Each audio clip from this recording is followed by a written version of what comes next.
Hello বন্ধুরা, কেমন আছো সবাই? বাগান চর্চা ইউটিউব চ্যানেলে তোমাদের সবাইকে স্বাগত। বন্ধুরা, আজকে আলোচনা করব লেবু গাছ নিয়ে। যদিও ভিডিওতে দেখানো লেবু গাছটি একটি ক্যালকাটা পাতিলেবুর গাছ, কিন্তু আজকের আলোচনার বিষয়বস্তু কিন্তু যে কোনো প্রকার লেবু গাছের জন্যই প্রযোজ্য। বন্ধুরা, অনেকেরই লেবু গাছের পরিচর্যা নিয়ে প্রচুর প্রশ্ন থাকে। কিভাবে পরিচর্যা করব, কিভাবে মাটি তৈরি করব, ফুল হচ্ছে, ফল ধরছে না, ফুল ঝরে যাচ্ছে, পাতা কুঁকড়ে যাচ্ছে, পাতায় হলুদ ছোপ আসছে। দেখো বন্ধুরা, লেবু গাছ নিয়ে আজকে পয়েন্ট ওয়াইজ আমি কয়েকটি পয়েন্ট নিয়ে আলোচনা করব। এই পয়েন্টগুলো যদি ঠিকঠাক মেনে চলতে পারো তাহলে কিন্তু লেবু গাছ নিয়ে কোনো সমস্যা হওয়ার কথাই না। প্রথম কথা হচ্ছে গাছ নির্বাচন। বন্ধুরা, গাছটা নির্বাচন করতে হবে সবসময় কলম করা গাছ।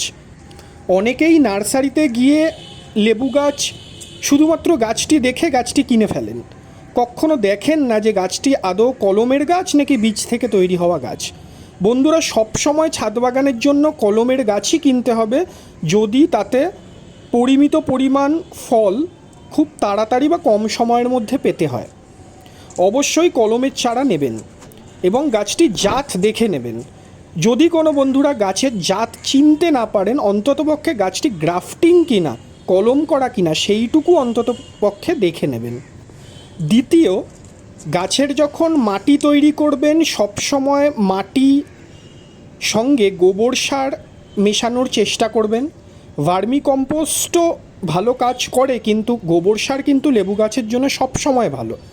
এবং অবশ্যই কিছুটা চুন এবং ডিমের খোসার গুঁড়ো যদি আপনারা মাটির সঙ্গে বেশ কিছুটা পরিমাণ মিশিয়ে নিতে পারেন তাহলে কিন্তু সেই মাটি লেবু গাছের জন্য খুব ভালো কাজ করবে।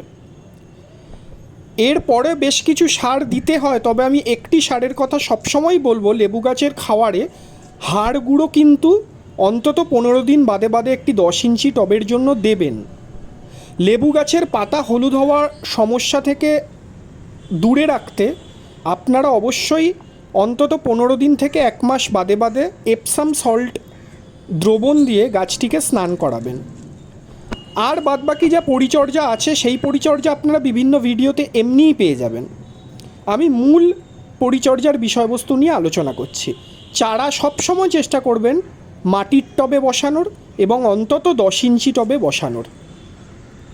তৃতীয়ত, গাছ সবসময় রৌদ্রে রাখতে হবে এবং এই 41 ডিগ্রি 42 ডিগ্রি যে গরমটা পড়েছিল সেই গরমের হাত থেকে গাছকে বাঁচাতে হবে।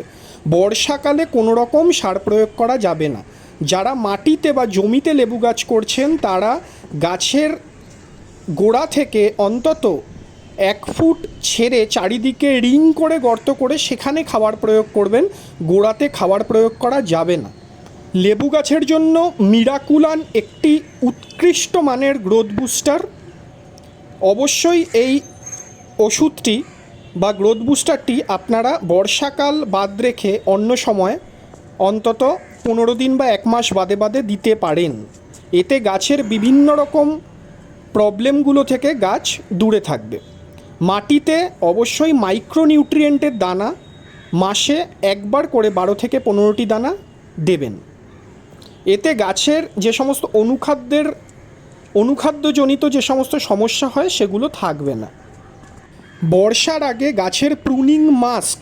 প্রুনিং না করলে নতুন পাতা বেরোয় না এবং ফুল আসাও অনেক কমে যায়। যদি পারেন লেবু গাছের নিচের শিকড়ও কিছুটা ছাঁটাই করে দিতে পারেন।